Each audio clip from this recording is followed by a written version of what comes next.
はい、皆さんこんにちは。おうちパークグループのお客様満足係の石崎です。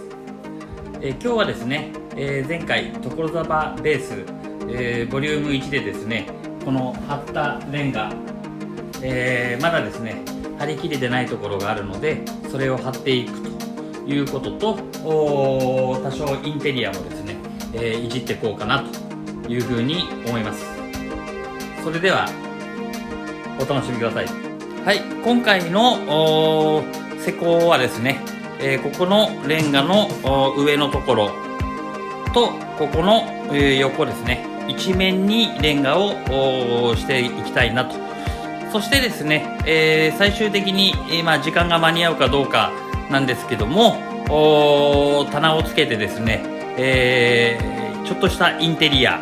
をやってみようかなというふうに思ってます。それでは工事開始 DIY スタートです。